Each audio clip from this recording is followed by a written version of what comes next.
All right, so we're going to have a look at the Pendlay Row. I've done a few videos before on Instagram, but are kind of limited by time a little bit. So my intention is to do a bit of a longer video here. I'm going to work through a 5x5. My back's a bit stiff, so I'm just going to start around here and work up. But as I go through the sets, I'm just going to talk a little bit about the technique and how I approach this lift. So on a Pendlay Row, because your back angle is going to be more or less parallel to the floor, you're going to recruit a lot more back musculature, more so they say than you would on a standard barbell row. And one of the big things which really kind of opened my eyes to this again when I hadn't done Pendlay rows for a while was that my hamstrings were actually a limiting factor at one point. I hadn't done them so long. My hamstrings were nearly giving up or trembling before my actually back was giving up. Now you could argue that if it's primarily a back lift, that's not great, but I like it in that it does require a lot of co-contractions along the posterior chain where your hamstrings will be working as well, obviously lower back, upper back.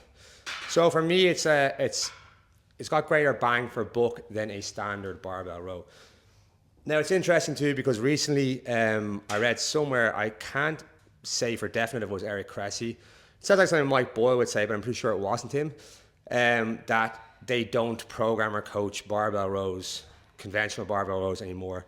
They're more in favor of dumbbell rows. And someone asked me on Instagram, would they favor this over a standard barbell row? And personally, I would favor these a lot more than a standard barbell row.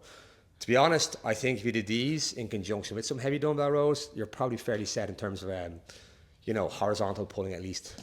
Okay, so I'm gonna do the first set, and then I'll kind of talk a little bit through what I'm doing as we go through it, okay?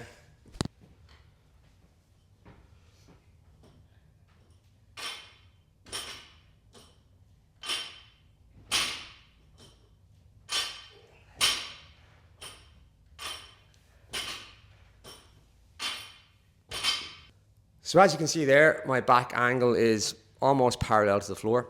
And again, that allows me to involve more back musculature than say in a more conventional barbell row. In a more conventional barbell row, you'll see varying degrees of torso angle, which can either recruit more or recruit less back musculature. So this one, the posture, the positions are fairly consistent from the first set, or the first rep even to the last rep of each set. So in terms of my setup, if I'm doing a standard deadlift, obviously I'm going to be right over the bar here, knees out in front of the bar. This is not going to be efficient for doing this lift because I want a clear path more or less from that bar to the bottom of the chest, top of my tummy here. Okay, so what I'm going to do is I'll set myself up a bit further away from the barbell. The mistake people make here is they either start too close, and as they row, they'll have to do a big loop around their knees and back down. Or what'll happen is they'll start too far back. And again, if that bar is drifting further away from your knees or from your shins, your back is going to have to work a lot more. So one of the cues that I would use for people is to almost shave your kneecaps with the barbell. So meaning that I get myself set up a bit further away than I normally would be for a standard deadlift, say. Just push my knees back. Again, getting a bit of a stretch in the hamstrings. So we need to lock these guys down as well. Because again, it's another thing. If you don't feel some amount of hamstring contraction here, it probably means your lower back's gone slack here too. So in order to get a nice long spine and lengthen through the spine, I'll have to lengthen through my hamstrings as well. So you kind of get that double whammy. You should feel your hamstrings. If you don't feel your hamstrings, it probably means there's something going on up here that we need to address first. Okay, so again, my knees are back out of the way. I really want to wind up into my lats here too. So it's almost like I'm trying to bend that barbell, like a bench almost. Get our lats contracted and kind of locked in. And from here, bar is just in front of my kneecaps. We're not way out here. I'm going to try and get more or less a straight line from that barbell to the bottom of the chest, top of my tummy. I'll angle the bar a little bit so you can see that. So I'm going to be here, I'm going to lock in here, wind up my lats, back down. So one of the questions, or I think the way the question was worded was, would I be missing out or losing out on replacing barbell rows with the Pendlay row? And my reply was, you're probably only going to gain. I think, I just see so much variation or broad variation in kind of back angles when it comes to barbell rows. And obviously the more advanced someone is, they might have a better reason for picking or selecting certain angles or back angles. But for this, I just think there's a lot more consistency, as I said, at the start of each repetition, because you're getting a chance to reset, set your posture, and also the grip gets a little chance to recover as well. Now with taller athletes, I have long femurs for my height, so I can get into this position, but if you have taller athletes, you could well just put blocks underneath the plates as well. And that can help too in terms of range, and over time then maybe kind of, taking the blocks away. But even still using blocks, I still think it's a great lift, and you can kind of use these in conjunction with dumbbell rows or heavy dumbbell rows just for hypertrophy and for really engaging your lats.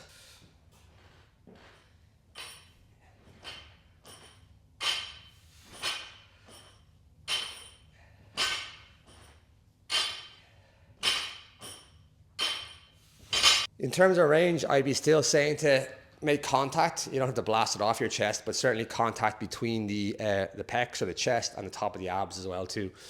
If you're not getting there, or if you're doing this weird kind of contortion with your wrists to try and get there, I'd be saying not to go heavier. So Pendlay Row is named after Glenn Pendlay, who was an American weightlifting coach who sadly passed away. But thankfully I had the pleasure of attending one of his seminars in Wicklow, in Bray, maybe around 2009 or 10 possibly. A long time ago now. But yeah, so that's where this name comes from. I think a lot of people just kind of, at this stage, would kind of know the lift as being a Pendlay Row, but might not understand or know who or where the name comes from. But yeah, it's Glenn Pendlay, who was an American weightlifting coach.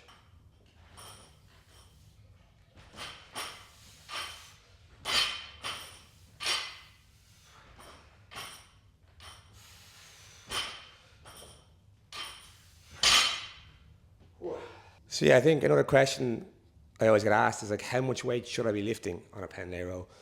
And that really depends. Obviously, you want to have good technique, all the normal caveats. I think anecdotally, and I would train generally or mainly general pop.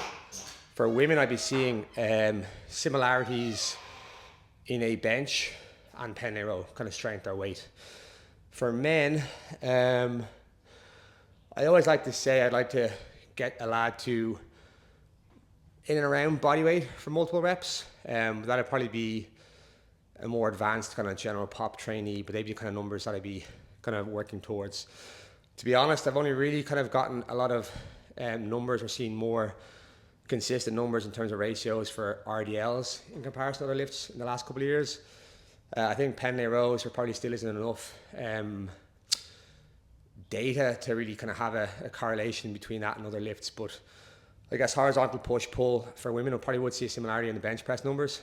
For men, more intermediate advanced trainees, the bench would probably still be a kind of out in front of the Pendlay Row, but I don't think it would be too far behind. It's just in terms of what I've seen.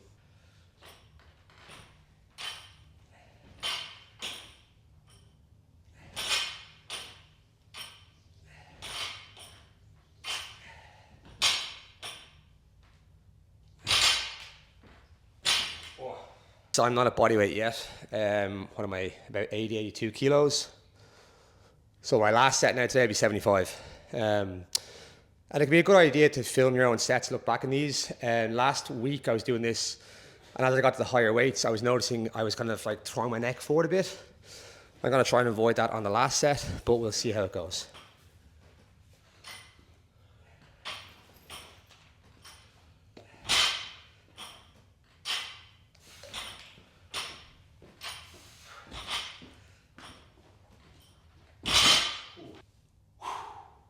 So I was probably near my max there for 5. A little bit more movement in my back than I would have intended or wanted, but in terms of this over a standard barbell row,